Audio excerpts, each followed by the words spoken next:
Islam. Allah, the Father of the universe, the Father of love, truth, peace, freedom, and justice. Allah is my protector, my guide, and my salvation, by night and by day, through his holy prophet, Jew Ali. Amen. Indeed, it's an honor, pleasure, moreover duty, to come before the listening audience to talk about our great doctor over here.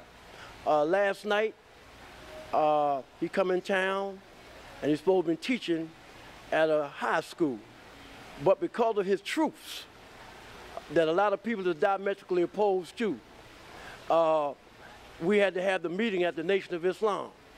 Now, you know there was a brother by the name of Lot. And Lot is the brother that led the people out of Sodom and Gomorrah. And you know, when you talk about Sodom and Gomorrah, you're talking about sodomite, sodomy. This is not a part of the Asiatic culture. All of this come out of Europe. Even when Europe used to go to war, they used to take little boys with them to get their thing off. So if you don't want him to come in here and teach, I think it's disrespectful to those of us who's here trying to grow and trying to be about our ancient forefathers, ancient and divine creed. So we're honored to be here today, and you're going to hear the doctor give you what you didn't want to hear last night. Before he call him, we'll call our Sixth and Grand Sheikh for the ear. Islam family, I really am honored to be sitting with this brother because he's highly recommended by two of my favorite people, Dr. Booker T. Coleman and Dr. Ray Higgins. But I had a question. First of all, I'm going to say last night he talked about some things that I really liked, because I'm probably one of the few people up here that visit the Yuba Nation once a year. So I have a shrine of my favorite aunt, and I make sure that I keep her blessed, my ancestor shrine. But I do have a question for the brother. When I bring him on, I would like for him to talk a little about this. I just got through reading a book by Terrence McLaughlin called Dirt. And in Dirt, it broke down the root of Christianity and some of the things that was going on with coprophilia. And then there's a history about the real James Stewart, commonly known as King James. And my question is, if they came from a society, why is it a surprise that they carry this into today's life and try to implement it on us with the things that they don't want you to come to town to talk about? So I'm going to introduce this brother, Brother Umar Johnson, and please listen to this brother. This is the most informative brother that's been in Portland in the last 10 or 15 years. So relax and enjoy him, and just Brother Umar, please. First, I want to say thank you to my brothers here for taking the opportunity to give me the opportunity to actually express some of my opinions and to discuss some of the programs that I'm working on. I was originally brought to Portland to speak at the Jefferson High School last evening, an event that was canceled upon my arrival at the airport the night before last. I was told that the school district decided to cancel my presentation at Jefferson High School because of my position that homosexuality amongst African and African American people is a mental illness. That is a position that I maintain and that I affirm. However, I would also say that although I do not agree or support homosexuality, I can still support and affirm the humanity and human rights of anyone who practices that lifestyle. In other words, I can separate the behavior from the human being who practices it. I believe that no matter what type of mental illness a person has, they still have a right to basic human respect and integrity. And so my position on homosexuality, in my opinion, should not in any way have led to the cancellation of an event that was designed for me to talk about issues affecting the education of African American children in general and black boys in particular. Black boys are suffering from a greater human rights abuse than all the homosexuals in the world put together. So why would you dare try to put your sexual agenda as a priority over and above the life of our black boys? And I thought it was trifling that they would do something like that, because the subject matter was not homosexuality. And as someone who speaks for schools and school districts all across the country, rarely do I ever discuss my position on homosexuality in public venue. I do discuss it in private venues with the African community, but I don't do so in public venue. So if I'm not coming to talk about that topic, why is my event being canceled when we know that only 1 out of every 4 black boys is graduating from high school? We know that black boys have the worst college retention rate. We know that 2 out of every 4 black boys is under some form of supervision by way of the criminal justice system. The over special education and the over ADHD diagnosing and the over medicalization of black boys, in my opinion, is the greatest human rights abuse taking place on the planet right now. And it bothers me that they would use an opportunity for me to engage the teachers who teach our children and engage the parents who are raising our children and co-opt that event and try to turn it into some sort of a homophobic protest, when I am not homophobic because I fear no man, gay or straight. So how can I be homophobic when I do therapy with homosexual children and adults? So there's nothing homophobic about me. I simply choose not to affirm your lifestyle. And that is a right that the Creator gave me when I was born into this world. And I don't have to justify it or explain it. And if you disagree with me, you have a right to disagree with me. As I said last night, there's differences between Muslims and Christians. But the Muslim can still respect the Christian's belief, even though he doesn't agree with it. The Christian can still respect the Muslim's belief, even though they don't agree with it. Okay? So why would we have an issue with individuals expressing their opinion when we all have a right to our own? I want to say this. I do not believe that the cancellation of my event had anything whatsoever to do with my position on homosexuality. I want to be clear. I don't think it had anything to do whatsoever with the homosexual agenda.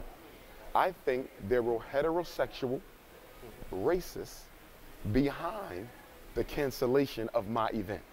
I believe that they did not want me to come into this school system and speak of the miseducation machine as it's taking place in Portland.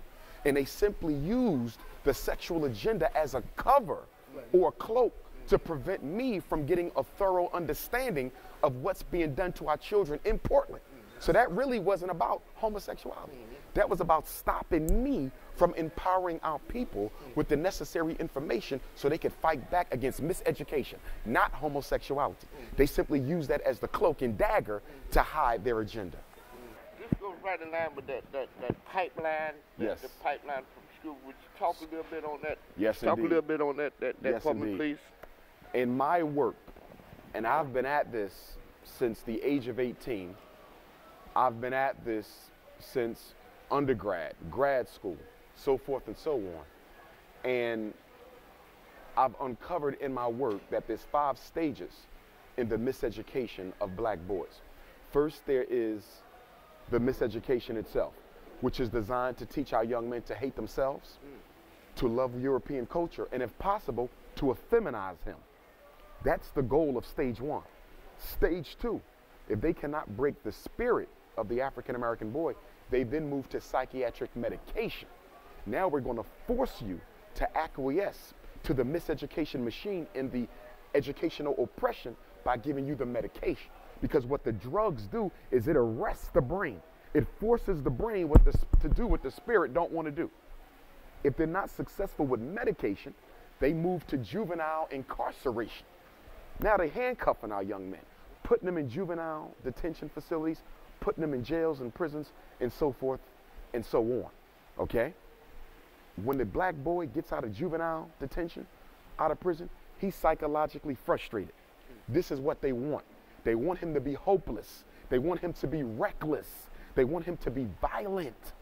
And so now his pants are sagging. He don't want to work. He don't want to go back to school because he has learned for himself that this society is designed against my best interests. That anger, that passion, that rage takes us to stage 5, which is premature extermination. Stage 5 is when they set out to end the life of black males, usually at the hands of other black males, by way of the cocaine that the CIA brings into our community and by way of the guns that the various gun manufacturers bring into our community. So that's the rite of passage that the American social order has created for African American boys. And nearly every boy we have is at one stage or another in that process. And it's our job to try to fight to remove them from that process. And I would also say that the only way we're going to stop the miseducation machine or psychoacademic holocaust is to build our own schools. So this way our boys don't have to be subject to the miseducation, psychiatric medication, juvenile incarceration, subsequent frustration, and then physical extermination. Some of the concepts that you and the things that you was talking about last night, these are some of the things that we come in here in Portland, you know, try to bring forth. Yes, sir. And whatever you're trying to do, see, because I fear on the God. Yes, sir. And it is not but 4% of us here. Yes, sir. And 96% of Europeans. Yes. They have Europeans riding around on bicycles naked. Okay. They got on the train the other day in their underwear. Okay. And I think it's disrespect to the Afro-American people. We call them Moors, but I say Afro-American people, yes, because our forefathers is Jesus, Abraham, Yes, Moses. sir. This is our forefathers. Yes, sir. You know, and when I went back to Lot, white turned back and turned to a pillar of salt. And when you talk about sodomite, that's homosexuality. Right. And if any of our brothers deal with homosexuality, that's not their understanding. That's the concept of the Europeans. Exactly. It's a propagated experience. Because the whole world was called Asia one time. And when the whole world was called Asia, you had things done as Asiatics. Yes, sir. But now it's so rough, brother. It's rough here. And the one thing I would say to that is this. When we talk about the sexual agenda, what we're really talking about is cultural imperialism. No culture has a right to dictate to another how to eat, how to live, how to worship, how to practice, how to build family. If you support that way of life, that's the right of your culture. But you don't have a right to come into my culture and tell me how I must live or what I must accept. See, our issue is not with how Europeans choose to live and date. That's not our issue. Our issue is about governing our own house, our own community. We have certain rules that we have lived by for millions of years. You don't come after millions of years and tell me that I have to engage in something that has always been considered taboo amongst my ancestors. See, people have to respect other people's cultural paradigms. You see, there's certain things that we stand on as Asiatic, as African, as Moorish people, as indigenous folk. That's our paradigm. You have your European paradigm. You have your Arab paradigm. You have your East Indian paradigm. You have your Asian paradigm. And you have a right to it. But don't come and tell me that I am wrong because I'm standing on a paradigm that disagrees with your behavioral practices. Yes, sir. Now, I need you to do something for me, because last night, Portland did not get a chance to hear you. Okay. Only a few of us, and that was because the Nation of Islam opened up the door, because they shut you down. Can you let the public know some of the things that you spoke about last night that you're trying to do here in Portland that be conducive to the growth and development of us as a people? Yes, indeed. One of the things that we want to do here in Portland, as we're doing around the country, is we want to build the National Independent Black Parent Association.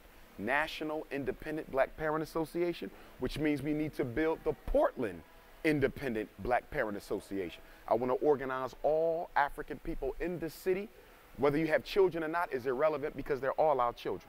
And we want to organize them into 7 committees: the Special Ed Committee to fight against special ed fraud and exploitation, the School Discipline Committee to fight against the unfair suspensions and expulsions of African children, especially our boys. The United States Department of Education released a report nearly 2 years ago that said African American boys are suspended and expelled at 4 times the rate of white boys for the exact same offenses even when they are of the same socioeconomic status. So we got to have a serious school discipline program, because it is the excessive punitive discipline practices that is leading so many of our boys to drop out of school. If you're suspending me every month, then you're telling me I'm not wanted here, so I'm going to stop coming, which is why I maintain that there's no such thing as a school dropout rate. Our kids don't drop out. That's putting the responsibility on a child. There is no dropout. There's a push-out rate. They get pushed out by the way that they are treated by a predominantly white middle class female base with a feminist agenda. The school culture is not conducive to a masculine black boy. It is hard to succeed in school in America, public, private, charter, or parochial, if you are an upstanding, self-respecting, masculine black boy. Schools are designed for the effeminate, not for the masculine. And when you are masculine, they will diagnose you.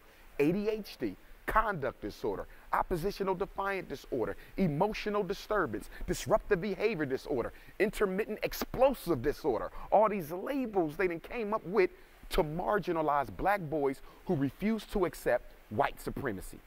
The next committee, school finance, to investigate where the money's going. This one is going to be critical, because we're going to track the dollars. Who's getting this money that our kids are supposed to get? Who's getting the No Child Left Behind money? Who's getting the Title I money? Who's getting the Reach for America money? Who's getting the special ed money? Billions of dollars going to people who's supposed to be servicing our kids who are not. Then we're going to have a parent advocacy committee, because no parent should ever go to a meeting alone. You should always go with someone else. Never go to a school meeting by yourself, because they will manipulate you, they will distort your words, they will lie and misrepresent you. So we always want a team of parents to go with a parent, so they feel comfortable to defend their position. But what happens is we show up to the school by ourselves, and then they come in with the school mafia, 15 school members, to intimidate you by the amount of people present. So now you start backing off your position because you outnumbered. So what we have to do is send a team with every parent to protect them from what's happening. And I'm going to personally train the parents in the parent advocacy committee to make sure they understand what to say, what not to say, what to do, what not to do. We're going to be very meticulous in everything that we do. Then there's going to be a homeschool committee, because a lot of our parents are ready to pull their children out the school. And so we need a homeschool committee to help them educate, give them curricular support, to assess the work that they are doing, and so forth and so on. And so the homeschool committee